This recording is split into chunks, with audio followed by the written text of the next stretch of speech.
Friends, मेरे channel Vaishali's kitchen Hindi में आपका स्वागत है। और आज हम बनाने जा रहे हैं एक सिंधी डिश, सिंधी राह की सब्जी। ये फली मार्केट में भी आती है, बहुत से लोग इसको कट करके बनाते हैं, लेकिन हम लोग सिंधीज में इसके दाने निकाल के छिलके इसको बनाते हैं। तो चलिए स्टार्ट करते हैं बनाना। ये बहुत ही बढ़िया सब्जी बनती है, तो चलिए बनाते हैं। इसे बनाने के लिए मैंने प्याज बारीक काट लिए हैं। ये राह की फली के अंदर से जैसे मटर के अंदर दाने निकालते हैं ना, वैसे ही हमने दाने निकाल लिए हैं। आलू ऐसे मैंने बड़े क्यूब्स में काट लिए हैं। 2 टमाटर काट लिए हैं। 4 मिनी प्याज जो है उन्हें सिर्फ चीरा लगा लिया है। 3 से 4 हरी मिर्च बारीक काट लिए हैं। अदरक लहसुन का पेस्ट। तो चलिए स्टार्ट करते हैं बनाना। इसके लिए हमने गैस पे एक कुकर रख लिया है। अब हम कुकर में ऐड करेंगे ऑयल। 1 बड़ा चम्मच ऑयल ऐड कर लेंगे। जब ऑयल अच्छे से गर्म हो जाएगा तब हम इसमें अपने कटे हुए बारीक प्याज ऐड कर देंगे।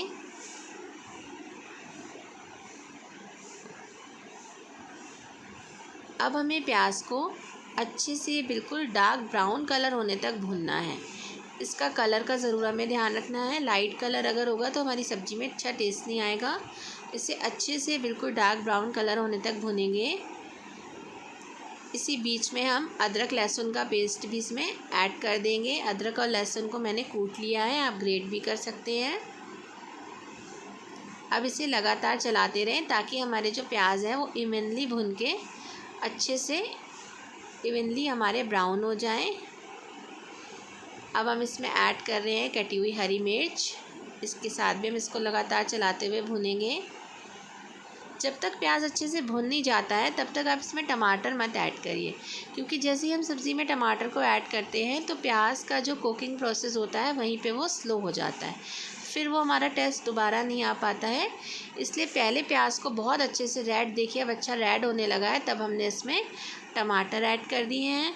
और अब टमाटर के साथ भी इसको हम चलाएँगे। इस सब्ज़ी को लगातार भूनते हुए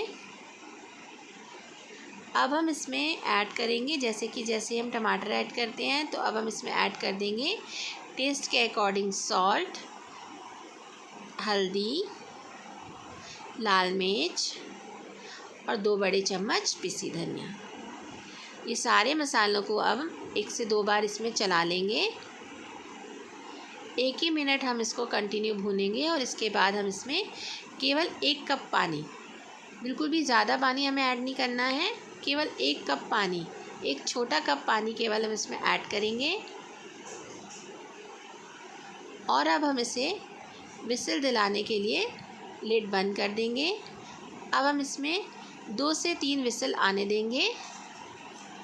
2 से 3 विसिल के बाद जब अच्छे से विसिल अपने आप खुल जाए तब हम इसका लिड खोलेंगे। अब देख सकते हैं हमने इतना कम पानी डाला था कि मसाला हमारा अच्छे से पक गया है, लेकिन इसमें एक्स्ट्रा पानी नहीं है।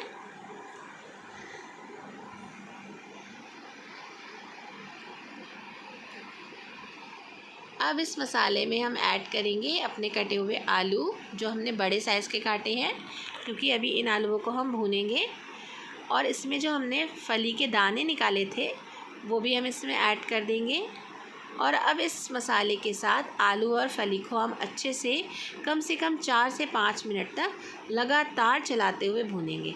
अगर आपको लगे कि आपकी सब्ज़ी चिपक रही है तो आप बीच बीच में इसमें हल्का सा पानी का छींटा मार सकते हैं और दोबारा कंटिन्यू उसको भूनते रहेंगे। भुनाई इसकी अच्छे से करेंगे। देख रहे हैं आप, इतने अच्छे से भुनाई करिए कि आलू में पूरा सब्ज़ी का कलर आ गया है। और जब ये अच्छे से हमारी 4 से 5 मिनट भुन जाएगी तब हम इसमें ऐड करेंगे 1 गिलास पानी। और जो हमने अपने छोटे मिनी अनियन काट के रखे थे उन्हें भी हम इसमें ऐड कर देंगे। भूनने के टाइम हमने अनियन इसलिए ऐड नहीं किए थे क्योंकि अगर भूनने के टाइम हम अनियन डाल देते तो अनियन हमारे टूट जाते। अब इसको 4 विसिल दिलाएंगे और विसिल दिलाने के बाद हमारी सब्ज़ी रेडी है। तो चलिए कुकर खोलते हैं और देखते हैं हमारी सब्ज़ी कैसी बन के तैयार हुई है।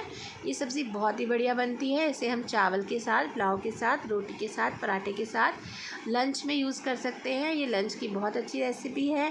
और ये फली हमारी सीज़नल होती है। सीज़नल सब्ज़ियों को हमें अपने खाने में ज़रूर शामिल करना चाहिए। बहुत ही ज़्यादा टेस्टी बनती है। वैसे तो इसका ड्राई फॉर्म भी आता है, लेकिन जब ये सीज़न में है तो हमें इसका फ्रेश फॉर्म खाना ज़रूर चाहिए। इसका अलग ही स्वाद होता है। ये देखिए हमारी सब्ज़ी कितनी बढ़िया बन के रेडी हुई है। अब यहाँ मैंने ऐड कर दिया है थोड़ा सा गरम मसाला, और चलिए खाते हैं हम अपनी आलू और राहा की सब्ज़ी। थैंक्स फॉर वॉचिंग, और मेरे चैनल को सब्सक्राइब करना